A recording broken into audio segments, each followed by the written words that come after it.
ताउते तूफान का यूपी में कोई बड़ा असर देखने को नहीं मिला है।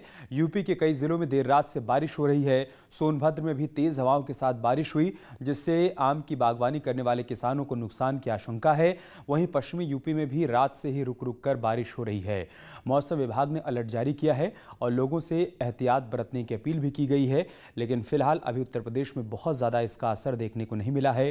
कई इलाकों में ज़ोरदार बारिश हो रही है, जिससे आम के किसानों को कुछ हद तक चिंता है। उनको लग रहा है कि इससे भारी नुकसान होगा, लेकिन फिलहाल अभी तक उत्तर प्रदेश के किसी भी हिस्से से भारी नुकसान की जानकारी सामने नहीं आई है, जैसा कि देश के तटीय इलाकों से सामने आ रही है। फिर चाहे वो गुजरात की बात करें, महाराष्ट्र के, केरल या गोवा की, वहाँ पर भारी नुकसान हुआ है। लेकिन उत्तर प्रदेश में फिलहाल बारिश हो रही है, तेज़ आंधी आ सकती है, लेकिन अभी नुकसान की कोई जानकारी किसी भी ज़िले से सामने नहीं आई है।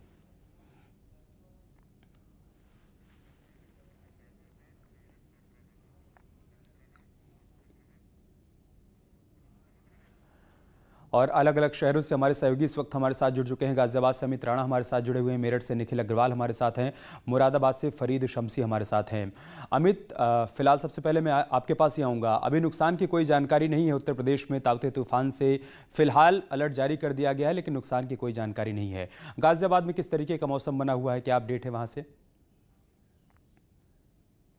जी बिल्कुल, आपको बताना चाहूंगा अमित, पिछले एक सप्ताह से यहाँ पर उमस भरी गर्मी थी, जिससे कि लोग बाग खासा परेशान भी थे गर्मी के कारण। लेकिन कल से ही जिस तरीके से लगातार रुक रुक के बारिश हो रही है, मौसम यहाँ सुहाना हो चुका है और ऐसे में जो तपती गर्मी थी उससे लोगों को काफी राहत भी मिली है। जो मौसम में तब्दीली आई है, उस मौसम में तब्दीली की वजह से यहाँ पर जो गर्मी का असर था वो कम देखने को मिल रहा है। साथ ही अगर मैं पोल्यूशन की बात करूं तो पोल्यूशन भी पहले से कहीं कम हो गया है। जहां एक और रेड जोन में अभी तक गाजियाबाद आ रहा था, वहीं दूसरी और अब ये रेड जोन से निकल चुका है और यहाँ का जो तापमान है वो भी साथ ही साथ कम हुआ है और इसके अलावा प्रदूषण में भी यहाँ कमी आई है। मौसम भी सुहाना हो गया है। हालांकि जो किसान हैं उनके चेहरे पे हल्की फुल्की मायूसी बेशक देखने को मिल रही है, क्योंकि आम की फसल जो है अभी उसमें फूल लगना ही शुरू हुए हैं और ऐसे में अगर ये बारिश लगातार इसी तरीके से होती रही है, इसकी जो मात्रा है वो और ज्यादा बढ़ती है, तो इसका कहीं ना कहीं थोड़ा बहुत नुकसान किसानों को होने वाला है। हालांकि एहतियात के तौर पर यूपी में अलर्ट बेशक कर दिया गया है अलग अलग जिलों में, लेकिन अगर बात की जाए दिल्ली एनसीआर सहित गाजियाबाद की, तो यहाँ मौसम बेहद ही सुहाना है। अमित, मेरठ चलते हैं। निखिल, ताउते तूफान के चलते देश के कई राज्यों में बारिश आफत बनकर आई है, लेकिन उत्तर प्रदेश में फिलहाल अभी तक ये राहत के तौर पर देखी जा रही है, क्योंकि कहीं पर कोई नुकसान नहीं हुआ है।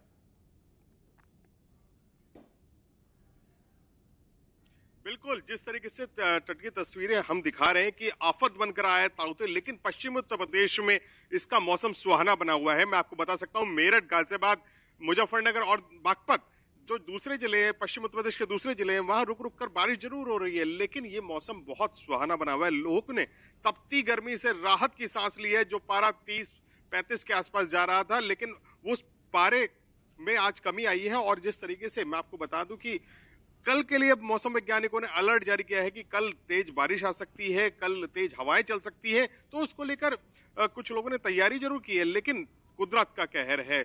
जो आम की फसल है, जो लीची की फसल है, उसके किसान परेशान जरूर है, क्योंकि अभी फसल पूरी तरह से पकी नहीं है, तैयार नहीं हुई है और वो पेड़ों पर है और फसल ड्रॉप यानी जो फ्रूट ड्रॉप होने की संभावना बहुत ज्यादा बढ़ चुकी है। तो इसको लेकर किसानों के चेहरे पे मायूसी जरूर है, लेकिन जो शहरी लोग हैं उनके लिए मौसम सुहाना बना हुआ है। पोल्यूशन कम हुआ है और जिस तरीके से गर्मी एक प्रचंड रूप अपना दिखा रही थी, उससे लोगों को राहत मिली है। फरीद, मुरादाबाद में क्या है मौसम का हाल, और जो अलर्ट मौसम विभाग की तरफ से जारी किया गया उसके बाद क्या वहां पर एहतियात बरते जा रहे हैं? जी हाँ अमित, जैसे जैसे ताउते का कहर बढ़ता जा रहा है, उसके बाद पश्चिमी उत्तर प्रदेश के कुछ जिलों में संभावना जताई गई थी कि यहाँ पे तेज बारिश होगी, आंधी होगी। मुरादाबाद में सुबह बारिश हुई है, तेज हवाएं चली हैं, जिसके बाद किसानों के चेहरे पर थोड़ी चिंता आई है। जिन्होंने आम के बाग लगा रखे हैं, उन्हें फसल का इंतजार था। तेज हवाओं से जो आम है अभी पूरी तरह तैयार नहीं हुए थे, जो टूटे हैं, जिसकी वजह से किसान थोड़े मायूस हो गए हैं। वहीं कृषि विभाग का कहना है कि अभी और मौसम खराब हो सकता है। मौसम विभाग का भी यही कहना है कि मौसम और खराब हो सकता है, बिजली गिर सकती है। 2 दिन और लोगों को एहतियात बरतनी होगी और बेजरूरत खेतों की तरफ ना जाएं। जी अमित। ठीक है अमित, जो अलर्ट जारी किया गया है मौसम विभाग की तरफ से, उसके बाद किस तरह की तैयारियां गाजियाबाद में प्रशासन की तरफ से देखने को मिल रही हैं कि अगर ऐसी कोई स्थिति आती है तो कैसे उससे निपटा जाएगा? देखिए, जिस तरीके से पश्चिमी उत्तर प्रदेश को पहले से ही अलर्ट पर रखा गया है, उसके बाद यहाँ जो शासनिक और प्रशासनिक अमले हैं वो हरकत में आ चुके हैं। तमाम तैयारियां उनकी तरफ से पूरी कर ली गई, लेकिन राहत बड़ी बात यह है अमित की जो पश्चिमी उत्तर प्रदेश के जिन जिलों के लिए ऐसा कहा गया था वहां अभी तक ऐसा कुछ देखने को नहीं मिल रहा है। उसमें गाजियाबाद भी शामिल है। हाँ, रुक रुक कर यहाँ बारिश बेशक हो रही है और जो तेज हवा है वो भी चल रही है, लेकिन कल के लिए एक अलर्ट बेशक जारी किया गया है कि कल तेज आंधी के साथ साथ बारिश भी हो सकती है। तो ऐसे में लोगों को भी हिदायत दी गई है कि घर से बेवजह बाहर ना निकले। हालांकि लॉकडाउन का समय है तो लोग बाग वैसे भी कम ही निकल रहे हैं, लेकिन जो बड़ी तकलीफ इसमें होगी अगर यहाँ कुछ ऐसा कुछ होता है, तेज आंधी चलती है, तो जो आम की फसल है उनके जो बागबान है उनको ज्यादा दिक्कत होने वाली है। तो ऐसे में उनके चेहरे पे बेशक मायूसी देखने को मिल रही है। लेकिन अगर शहरी क्षेत्र की मैं बात करूं तो यहाँ जो रहने वाले बाशिंदे हैं जो लगातार तपती गर्मी से जूझ रहे थे, अब उन्हें यहाँ राहत की सांस मिल रही है। मौसम बेहद ही सुहाना यहाँ देखने को मिल रहा है। लोग बाग अपने घरों से जो छतों पर भी देखने को मिल रहा है कि छतों पर भी आ रहे हैं और मौसम का लुत्फ उठा रहे हैं। ठीक है निखिल और फरीद, आपका बहुत बहुत शुक्रिया। आप अमित हमारे साथ